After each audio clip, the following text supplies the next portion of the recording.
விருதுநகரில் சங்க கட்டிடம் யாருக்கு சொந்தம் என்ற தகராறில் அடிதடியில் ஈடுபட்டதாக அரசு ஊழியர்கள் 42 பேர் மீது போலீசார் வழக்கு பதிவு செய்தனர். தமிழ்நாடு அரசு ஊழியர் சங்க கட்டிடம் தொடர்பாக கருப்பையா மற்றும் அந்தோணிராஜ் தரப்பினரிடையே ஏற்பட்ட வாக்குவாதம் கைகலப்பாக மாறியது.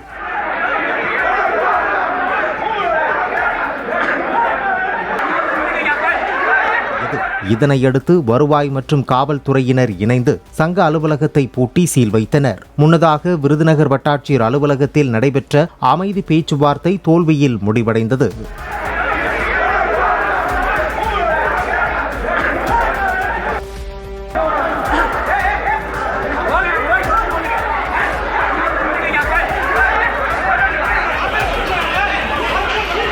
பிளே ஸ்டோர் மற்றும் ஆப் ஸ்டோரில் இருந்து பாலிமர் செயலியை QR கோடு மூலம் பதிவிறக்கம் செய்யுங்கள். செய்திகளை உடனுக்குடன் பெறுங்கள்.